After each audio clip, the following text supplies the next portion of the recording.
113페이지 계약 체결상의 과실 책임입니다.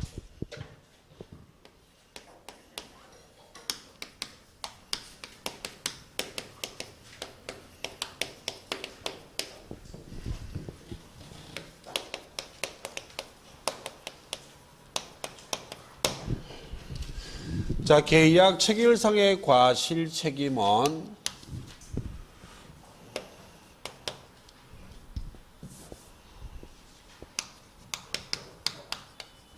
원시적, 객관적,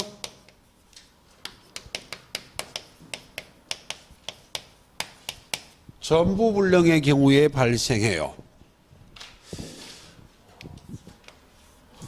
원시적 불능의 경우에만 발생하지 후발적 불능의 경우에는 발생하지 않는다. 객관적 불능의 경우에만 발생하지 주관적 불능의 경우에는 발생하지 않는다. 전부 불능의 경우에 발생하지 일부 불능의 경우에는 발생하지 않는다. 이 말을 달리 이렇게도 표현해요.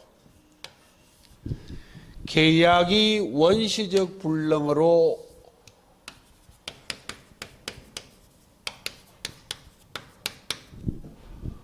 무효인 경우에만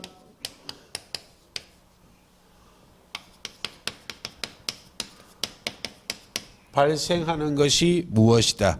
계약 체결상의 과실 책임이에요.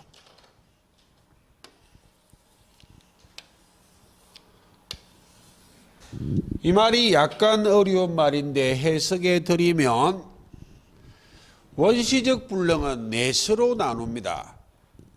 그런데 우리 시험은 원시적, 객관적, 전부불능 외 세 가지는 매도인의 담보 책임의 문제로 다루어진다고.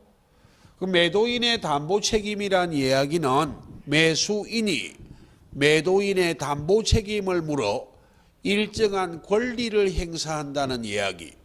그 대표적인 권리가 계약 해제권이에요. 계약을 해제할 수 있다는 말은 해제하면 소급하여 무효가 되기 때문에 해제하기 전에는 무효다 아니다. 아니라고. 근데 원시적 불능은 무효라고 말하면 옳은 지문으로 처리하는 이유는 원시적 불능의 일반적인 모습이 원시적, 객관적, 전부 불능을 말해. 원시적, 객관적, 전부 불능이 원시적 불능의 일반적인 모습이기 때문에 원시적 불능은 무효이지만 후발적 불능은 유효하다라고 언급하면 옳은 지문으로 처리해요. 근데 엄밀히 따지면 원시적 불능이 전부 다 무효다 아니다. 아니라고. 그래서 이렇게 말한다고. 계약이 원시적 불능으로 무엇인 경우에만 발생한다. 무효인 경우만. 이 말이 모든 원시적 불능이 다 무효란 말은 아니에요. 예, 그 말입니다. 이게 첫 번째 요건이요. 요건 세 가지를 좀 기억하라 이 말입니다. 그럼 가령 예를 든다면 자, 부동산을 소유하는 갑이 있고 갑을 간에 이렇게 매매했어요.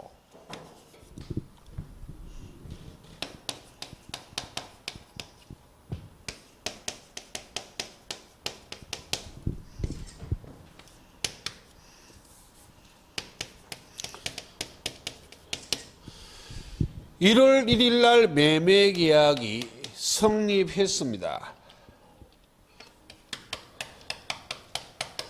계약이 성립되었다, 계약을 체결하였다 같은 말입니다.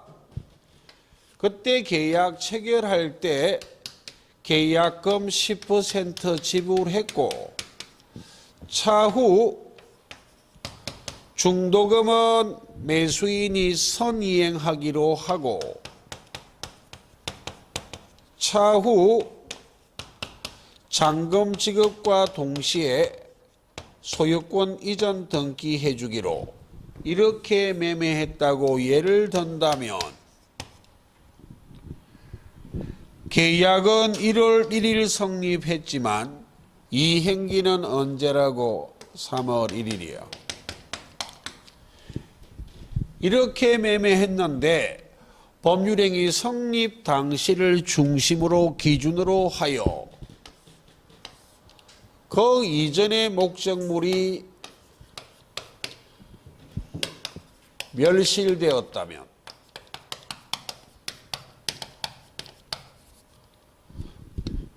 (12월 24일) 날 이 부동산이 화재로 전부 소실되었다면 이 행기에 도래하더라도 그 어느 누구라도 소유권 이전 등기해 줄 방법은 있다 없다? 없잖아. 객관적 불능이요. 원시적 불능, 객관적 불능, 전부 불능이요. 계약 체결상의 과실 책임이요. 그럼 이 사례에서는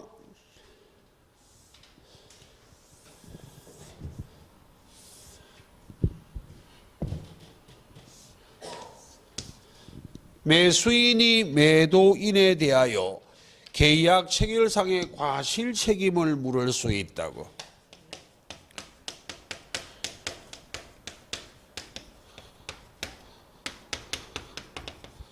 계약 체결상의 과실 책임을 묻는다는 말이 손해배상 청구한다는 말이에요.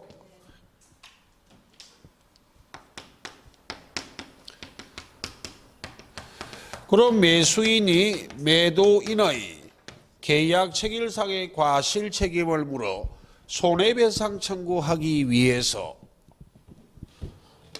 이 사례에서는 매도인은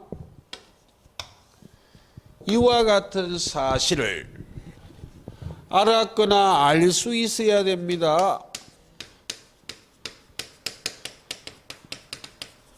선의 및 무과실이라면 책임을 물을 수는 있다 없다? 없어. 매수인은 이와 같은 사실에 대하여 몰랐고 모른 데 과실이 없어야 해요. 악의 또는 과실이 있다면 뭘 잘했다고 책임을 묻느냐고. 이해됩니까? 이와 같은 요건 세 가지를 갖추고 있을 때, 요건 세 가지 좀 기억하라는 말입니다. 이 세 가지 요건을 갖추고 있다면 매수인이 매도인에 대하여 계약 체결상의 과실 책임을 물어 손해배상 청구할 수 있습니다.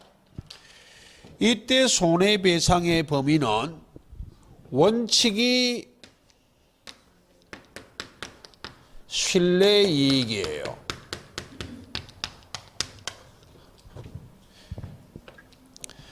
신뢰란 단어에 초점을 맞추라 이 말입니다. 신뢰란 말이 믿었다 이 말이에요. 믿었다는 말은 이 계약은 지금 무효잖아요. 계약이 무효인데도 유효함을 믿었음으로 인하여 받은 손해. 그게 무엇이다? 신뢰이익이요. 신뢰이익의 예는 대표적인 예가 목적물 조사 비용이나 금융 비용 등을 말한다고. 목적물 조사 비용이란 이야기는 계약이 유효함을 믿었기 때문에, 무효인데도 유효함을 믿었기 때문에 현장에 목적물을 조사하러 가봤을 수 있다 없다? 있잖아. 가서는 망연자실하겠지만 왔다 갔다 하면 비용이 든다 안 든다? 들잖아요. 금융비용이란 이야기는 계약이 무효인데도 유효함을 믿었으니까 중도금, 잔금, 매매 대금을 지불하기 위해서 저 금융기관에 대출을 받았을 수 있다 없다?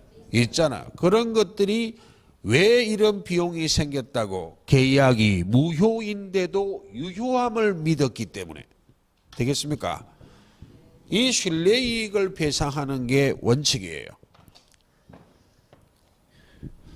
원칙이 중요해요. 예외는 나중에 5, 6월 달에 감히 살짝 집어넣자고요. 원칙의 중심을 먼저 잡아야 돼요. 계약 체결상의 과실 책임의 가장 핵심적인 내용이 여기까지입니다. 그 다음 동시행 항변권을 해볼게요.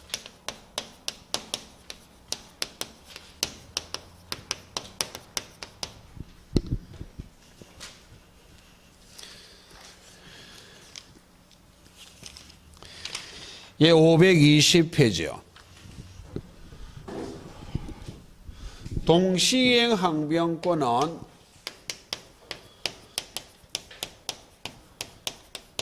쌍무계약의 이행상의 결련성의 문제예요.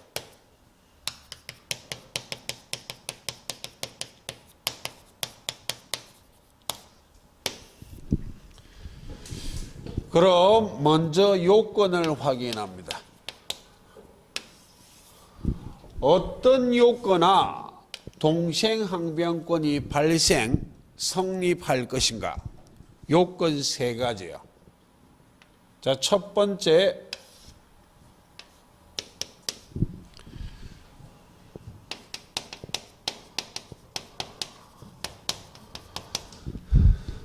쌍무계약의 대가관계에 있는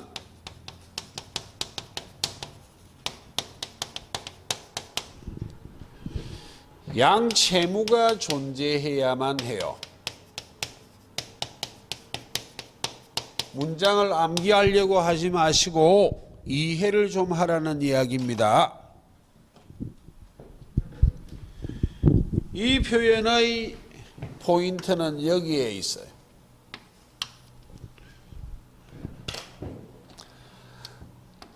쌍무계약에 당사자의 채무가 모두 서로 대가관계가 있는 건 아니에요. 매매계약은 쌍무잖아. 우리 시험 매매교환 임대차의 공통점이 쌍무, 유상, 낙성, 불효식 되겠죠? 쌍무계약인데 이와 같이 매매했다면 서로 대가관계에 있는 채무는 매수인의 잔금 지급 의무하고 매도인의 소유권 이전 등기 의무가 서로 대가관계가 있지, 중도금 지급 의무는 대가관계가 있다 없다? 없어. 그럼 기억할 것이 쌍무계약의 양당사자의 모든 채무가 대가관계가 있는 것은 아니다. 됐죠? 대가관계가 있어야만 무엇이 성립할 수 있다고? 동시행항변권이요. 두 번째요.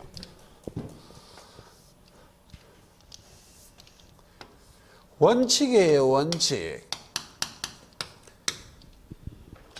예외적인 판례가 있어요. 되겠습니까? 언제나 쌍무계약에서만 발생한다고 말하면 틀려요. 원칙이라. 쌍무계약이 아니라 할지라도, 비쌍무계약이라 할지라도, 아닐 비자요. 공평의 원칙상 양당사자의 채무를 동시에 이행하는 것이 합리적이라면 비쌍무계약에서도 동시행항변권은 발생할 수 있다 없다? 있다는 판례가 있어. 그래서 원칙이지 언제나 아닙니다. 예. 그럼 또 하나는 언제나 쌍무계약의 당사자 사이에서만 인정되는 건 아닙니다. 그것도 원칙이에요. 즉 채무의 동일성이 유지가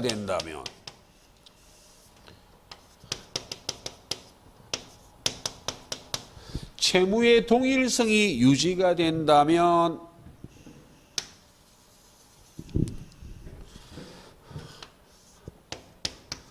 당사자가 변경이 됐거나 또는 채무의 성질이 변경이 돼도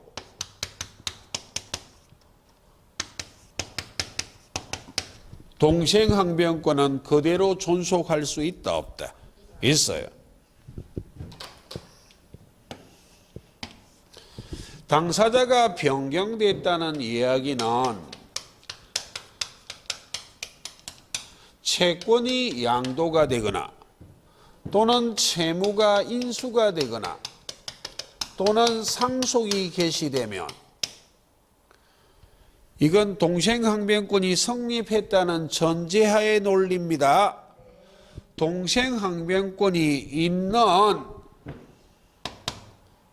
그 상태에서 당사자가 달라져도 채무의 동일성이 유지가 된다면 달라진 당사자하고 그대로 동생항변권은 존속한다 안 한다? 존속한다니까요. 좀 줄일게요. 글이 너무 길어. 이렇게 적자 좀. 동생항변권입니다. 예. 그대로 존속합니다. 채무의 성질이 달라질 수 있어요. 이 채무는 동생항변권이 성립했다는 전제하의 채무입니다. 당사자 일방의 채무가 이행불능이 되면 손해배상 채무로 달라질 수 있다 없다? 있다고. 그 손해배상 채무가 종전의 당사자 일방의 채무의 이행불능으로 인하여 손해배상 채무로 달라졌기 때문에 채무의 동일성이 유지되고 있다고 본다고. 채무의 성질이 달라져도 그대로 동생항변권이 존속할 수도 있다 없다? 있어요. 단 채무의 동일성이 유지가 돼야 됩니다. 그럼 두 가지를 다시 한번 더요. 언제나 상호계약에서만 발생하는 건 아니에요. 비상호계약이라 할지라도 공평의 원칙상 동시에 이행하는 것이 합리적이라고 판단된다면 그때도 동생항변권이 성립할 수 있어요. 언제나 상호계약에서만 틀린 지문이에요. 언제나 상호계약의 당사자 사이에서만 그것도 틀렸어요. 당사자가 달라져도 채무의 동일성이 유지가 된다면 달라진 당사자 사이에도 그대로 동생항변권은 인정될 수 있다 없다? 있다. 되겠죠? 예. 두 번째.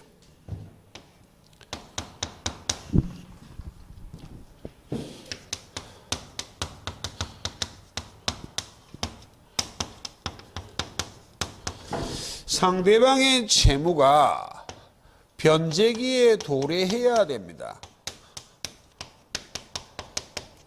상대방의 채무가 변제기에 도래해야만 동생항변권이 성립할 수 있다고. 그럼 가령 예를 든다면 이와 같이 매매했다면 매수인의 중도금 지급 의무는 선이행 의무고 상대방 매도인의 소유권 이전 등기 의무는 변제기 아직 이행기에 도래했다 안 했다? 안 했다고. 되겠습니까? 예, 변제기란 표현을 쓰는데 달리 이행기란 말이에요. 그럼 여기에 관련된 논점으로 기억하실 것은 선이행 의무를 부담하는 자, 먼저 이행해야 되는 의무를 부담하는 자는 원칙적으로 동시행항변권은 인정한다 안 한다? 예외가 있어요.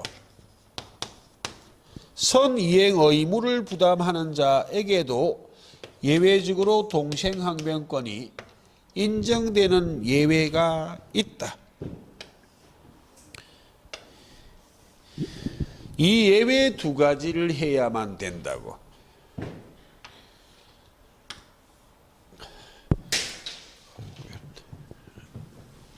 아이고.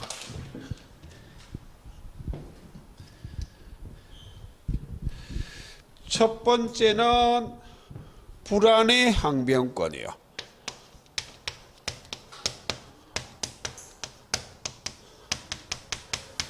불안의 항변권의 정확한 표현을 암기할 필요 없어요. 그냥 문장 보면 불안하겠네 하는 게 와닿아요. 상대방의 채무가 이행이 곤란한 현저한 사유가 있다면 불안하다 안 하다. 가령 예를 들면 2월 1일 날 매수인이 중도금을 지급하려고 보니까 3월 1일이 도래해도 매도인이 소유권 이전 등기를 못 해줄 그런 현저한 사유가 있다면 2월 1일 중도금을 지급할 때 매수인은 불안하다 안 하다? 불안하잖아요. 그자에게 인정되는 동생항변권을 무엇이라 말해? 불안의 항변권이요. 두 번째요.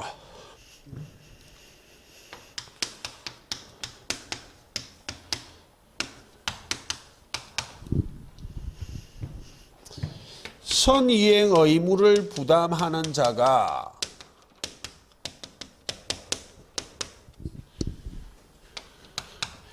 이행을 지체하고 있는 동안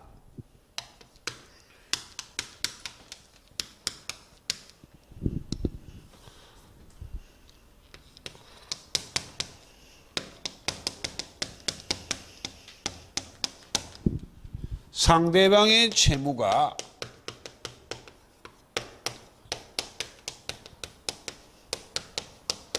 변제기에 도래한 경우 이해하는 겁니다. 암기하는 게 아니고 이 부분이 중요해요. 이 부분 판례를 한번 분석해 보자고요.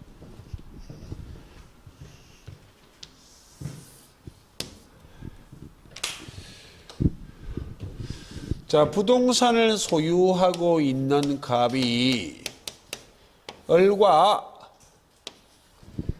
매매 계약을 하고 있습니다. 갑이 매도인, 을이 매수인. 1월 1일 날 매매할 때 이렇게 매매했다고 예를 들어 볼게요. 그날 계약금 10% 지불했고 차후 2월 1일 중도금은 매수인이 선이행하기로 하고 차후 잔금 지급과 동시에 소유권 이전 등기해 주기로 이렇게 매매했다고 예를 듭니다. 그래서 2월 1일이 도래했어요. 매수인이 중도금을 지급하면 아무런 문제가 없지만 중도금을 지급을 안 했습니다. 그럼 대금은 불능이 생기지 않잖아요. 선이행 의무를 부담하고 있는 매수인이 중도금을 지급하지 않는 게 무엇이다? 이행지체예요. 지금은 불능을 중심으로 적었지만 이행지체도 채무불이행의 일종입니다. 채무를 이행하지 않는다면 매도인이 이행지체, 매수인의 채무불이행 책임을 물어 매매계약을 해지할 수 있어요. 되겠습니까? 근데 해제권은 권리지 의무가 아니거든.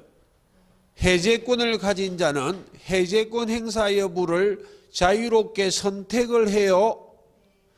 해제를 해버리면 소급하여 무효가 되고 원상 회복 의무를 부담하고 선악 불문하고 이익의 현존 여부를 불문하고 전부 반환이요. 그리고 매도인은 별도로 손해배상을 함께 청구할 수 있을 것인데 해제권이 권리지 의무가 아니기 때문에 해제를 안 하고 있는데 무엇이 도래해버린다고? 3월 1일이요. 이렇게 이행기가 도래해버렸다면 변제기 도래해버렸다면 이제는 매도인에게도 채무의 변제기가 도래했다 안 했다? 했다고. 상대방의 채무가 변제기 도래한 경우부터는 선이행 의무까지도 무엇이 돼버린다고? 동생관계가 돼버린다고. 되겠습니까? 그럼 이 이행기, 이 변제기가 도래하면 선이행 의무까지도 동시행 관계가 된다는 말은 이 사례는 애초에는 매도인 매수인의 동시행 관계는 매도인의 소유권 이전 등기 의무하고 매수인의 잔금 지급 의무를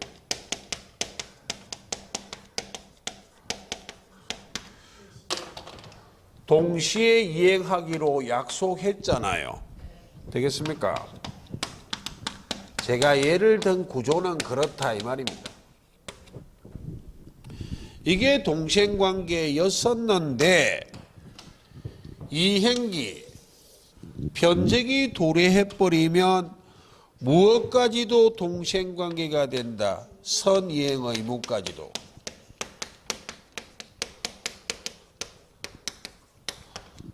선이행 의무까지도 동생관계가 돼버리기 때문에 동생항변권이 존재하고 있다면 채무를 이행하지 않아도 이행지체 다 아니다.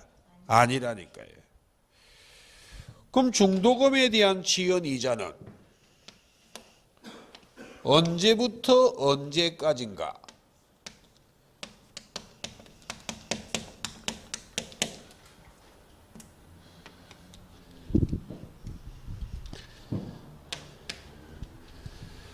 중도금 지급기일 다음 날부터 아직 3월 1일이 도래하기 전이라면 선이행 의무는 동생관계 아니었잖아요. 중도금 지급기일 다음 날부터 중도금에 대한 지연이자가 생겨요. 그럼 3월 1일이 도래하면 중도금 지급 의무도 동생관계가 돼버리기 때문에 3월 1일부터는 더 이상 중도금에 대한 지연이자는 있다 없다? 없어요. 3월 2일부터는 죄송합니다. 지연이자는 중도금 지급기일 다음 날부터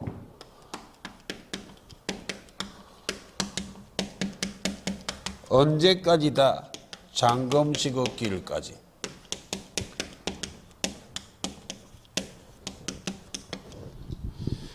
제가 예를 들고 있는 중도금 지급기일 다음 날은 2월 2일이죠.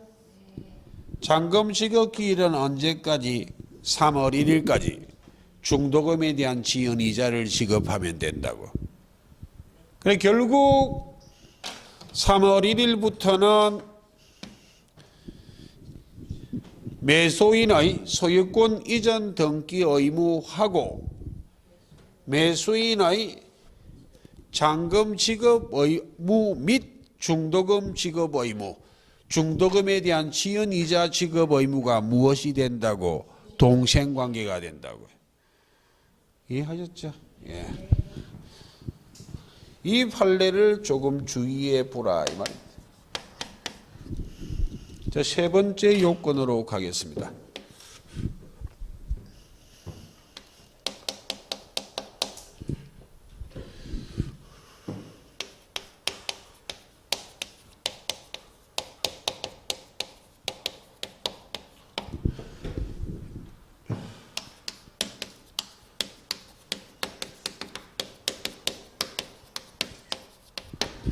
이행의 제공 없이 이행을 청구할 것, 이렇게 표현을 합니다. 풀면 이 말이에요. 동시행 관계에 있는 쌍무계약의 당사자 일방이 자기 채무는 이행하지 않고 무엇만을 행사했다고?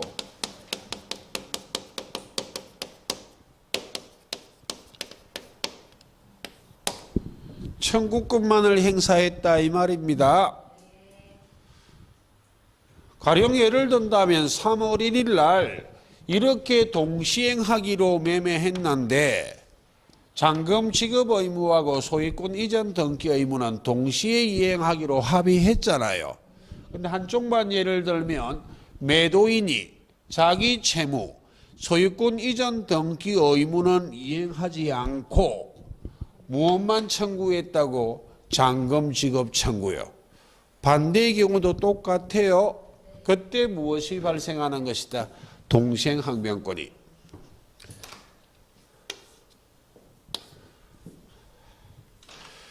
라는 걸 이해를 하시고, 그럼 동시행항변권이 성립했다면 어떤 효과가 발생할 것인가? 효과를 해보자고요.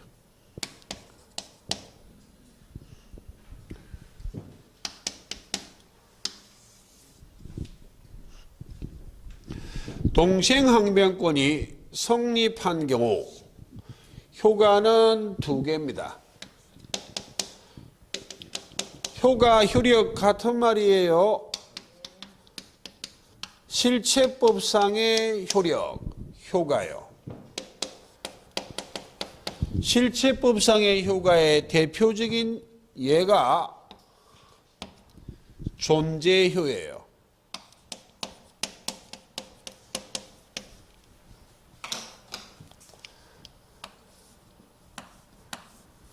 존재효란 이야기가 무슨 말인가 하면 동시행항변권이 존재만 하고 있다면 행사,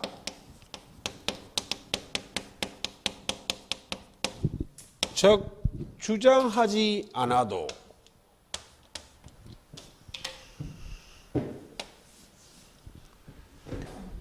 이행지체 책임은 진다, 안 진다? 안 진다고.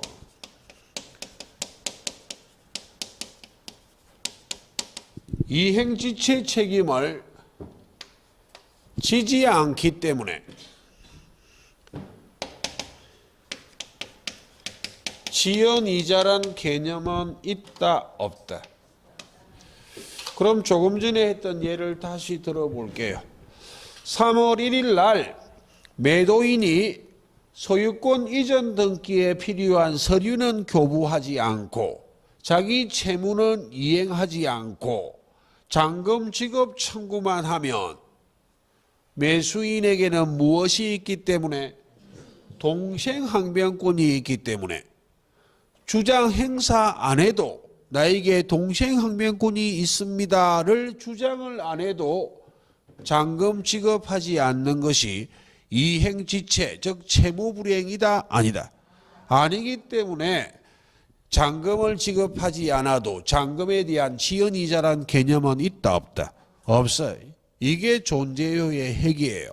실체법상의 효력. 뭐 연기적 항변권 이런 거 별 의미 없어 지금은. 되겠죠? 예. 두 번째 어려운 말이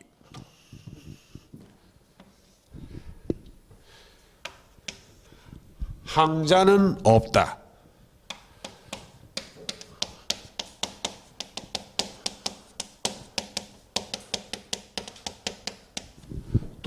동시행항변권이 붙어 있는 채권을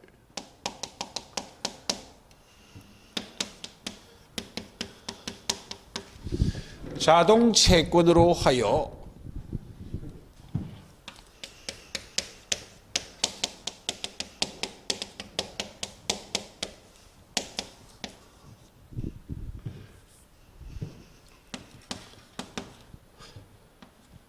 상계할 수 있다, 없다? 없다고. 이 긴 말이 이 말이에요. 미안해. 항자는 있다, 없다? 없다 이 말입니다. 이 말이 항자는 없다 이 말입니다. 이걸 직접 물어보기도 해요.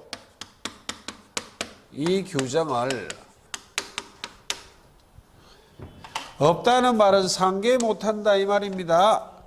상계는 전문용어로 퉁이에요. 퉁. 뻥입니다. 퉁하고는 완전히 맞아떨어지진 않아요.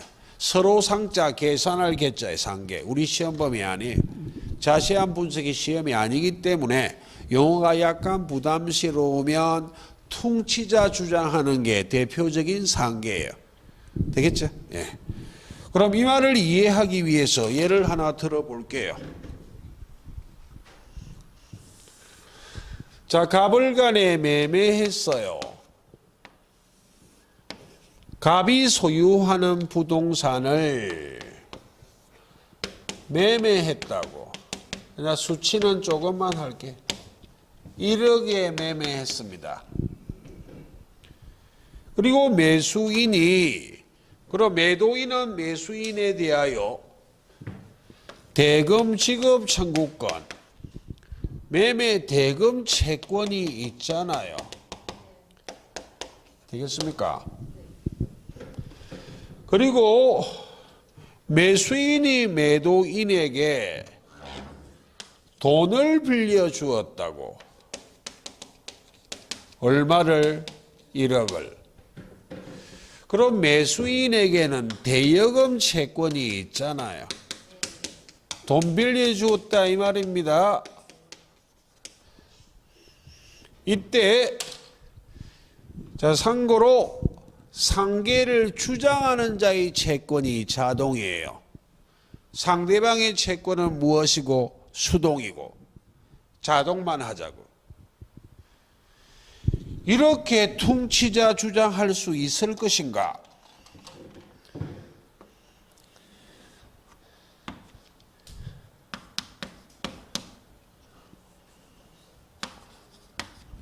매도인이 이렇게 말해요. 나는 당신에게 매매대금 채권 1억 있고 당신도 나에게 대여금 채권 1억 있고 1억 세임셈 퉁치자 이렇게 주장할 수 있을 것인가? 이렇게 주장하면 상대방 매수인의 동시이행 항변권을 박탈하는 결과가 온다고. 매매 대금 1억은 등기해줘야 오는 돈이잖아. 등기를 안 하고 대금 받은 꼴이 돼버렸다고. 퉁치자 주장할 수 있다 없다? 없다. 이 말이 이렇게 상계를 주장하고 있어요. 상계를 주장하는 자의 채권이 무엇이고? 자동이요. 그럼 이 두 개 중에 동생항변권이 붙어있는 채권은 매매 대금 채권이다, 대여금 채권이다. 매매 대금 채권이 동생항변권이 붙어있지. 등기해주면 대금 지급하기로 했잖아요. 그래 동생항변권이 붙어있는 채권을 자동 채권으로 하여 상계할 수는 있다 없다? 없어요. 등기 안 해주고 매매대금 1억 받은 꼴이 돼버려. 이 사례는 매수인의 동생항변권을 박탈시키는 결과가 돼버려요. 그래서 한다 못한다? 못해요. 그럼 그게 항자는 없다 이 말이. 그럼 이렇게 상계를 주장할 수는 있을 것인가? 이건 시험 아닙니다. 매수인이 이렇게 말해요. 나는 당신한테 1억 빌려준 돈이 있고 당신도 나에게 매매대금 1억 받을 거 있고 퉁칩시다. 스스로 동생항변권이 사라져도 좋다고 주장하는 것을 말릴 필요는 있다 없다? 없다. 상계를 주장하는 자의 채권이 자동, 상대방의 채권이 무엇? 수동. 동생항변권이 붙어있는 채권을 수동 채권으로 하여 상계할 수는 있다 없다? 있다. 항수는 있다. 항수는 있다는 시험에 잘 안 물어봐야겠네. 항자는 없는 것이고 항수는 있습니다.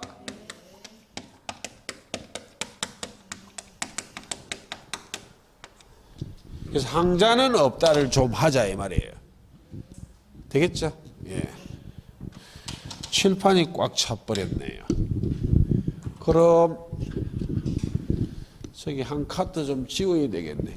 계약 체결상의 과실 책임. 이 부분만 찍을 분은 찍으십시오. 동생항명권 마무리 지어야 되기 때문에 다른 건 나중에 안 지울 거예요. 계약 체결상의 과실 책임만 지울 거예요.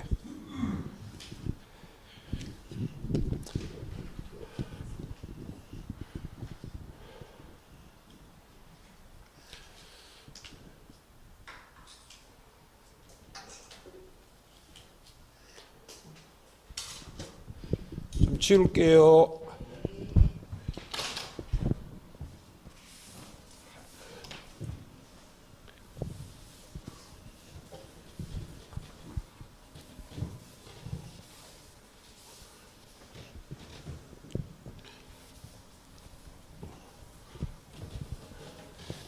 지금 하는 내용은 이제 적는 것 마지막이에요.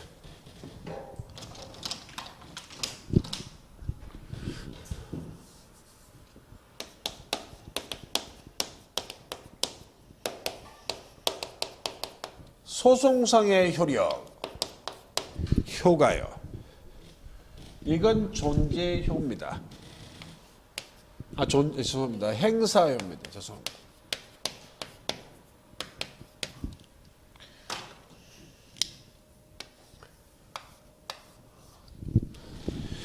소송에서는 동생항변권이 존재한다 할지라도 행사, 즉 주장, 그리고 법원이 원용하였다. 행사, 주장, 원용한 경우 이런 말들이 동의어로 쓰여요. 그럼 가령 예를 든다면 이렇게 했다 볼게요. 갑을 간에 매매 계약할 때 저와 같이 매매하고 3월 1일이 도래했어요. 되겠죠? 예. 3월 1일이 도래했을 때 이행기, 변제기가 도래했을 때 매도인이 소유권 이전 등기 의무는 이행하지 않고 무엇만 청구했다고? 잔금 지급만 청구했다고. 그럼 쌍무계약의 동생관계에 있는 양채무의 당사자 일방이 자기 채무는 이행하지 않고 청구권만 행사하고 있다면 이 을이란 상대방에게는 무엇이 존재하고 있어? 동생항변권이요. 존재만 하고 있다면 주장 행사하지 않아도 이행지체 책임은 진다 안 진다? 안 져. 그래서 하도 어이가 없어서 을이 아무 말도 안 하고 대꾸를 안 해요. 갑이 뿔났어. 소송을 제기했다고요.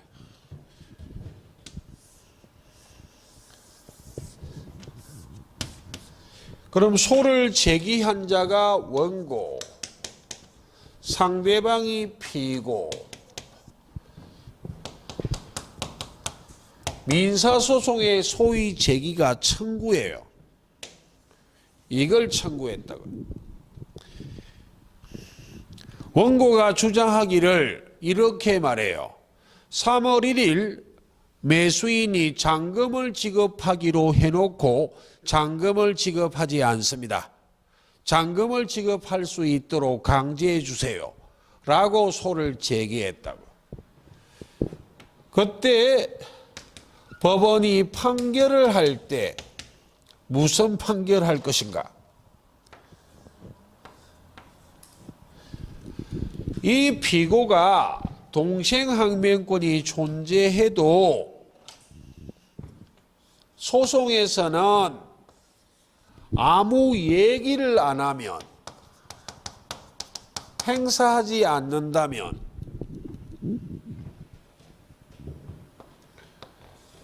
원고 승소 판결해요. 이거 시험 아니에요. 이거 시험 아니에요. 원고 승소 판결하기 때문에 이렇게 판결문을 작성해 피고는 원고에게 잔금 지급하라. 되겠습니까? 존재하는데도 행사 주장을 안 하면 그럼 시험은 이게 시험이에요. 행사 즉 주장을 한다면 원래는 원고 패소 판결해야 돼요. 원고 패소 판결을 해야 되는데 소송 경제상 원고 패소 판결을 안 한다고.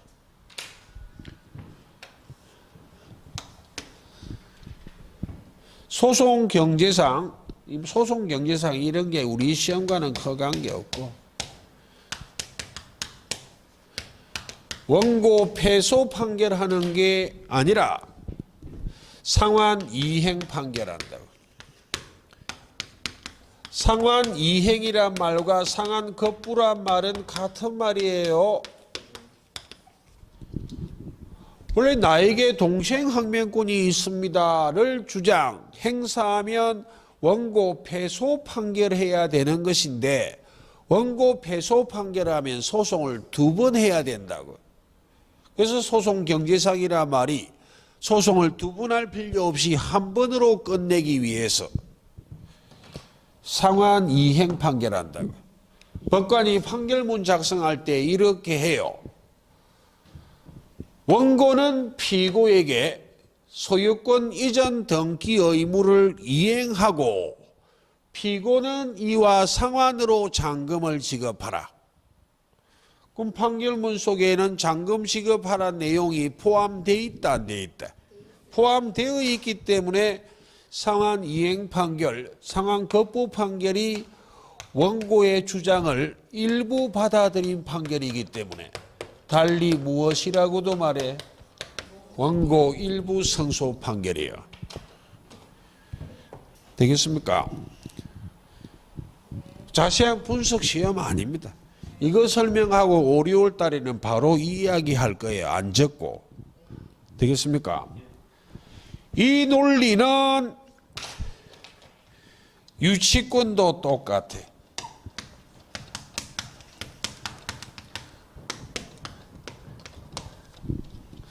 소송에서 피고가 유치권을 행사하고 있다면 법원은 무슨 판결한다고? 상환 이행 판결. 원고 일부 승소 판결이에요. 우리 시험에 판결의 명칭을 물어보면 이 판결 외에는 있다 없다? 없어요. 몰라 그냥 판결 이야기하면 무조건 상환 이행 판결, 즉 상환 거부 판결, 즉 원고 일부 승소 판결이란 결론이 나와야 돼. 되겠습니까? 예. 그래야 됩니다. 예. 자, 여기까지가 동시이행 항변권입니다. 그럼 이번 시간은 동생 항변권까지 설명드렸고 잠시 쉬다가 위험부담을 설명드릴 거예요. 위험부담이요. 이 왼쪽은 치우지 마십시오. 예, 잠깐만 쉬겠습니다. 예.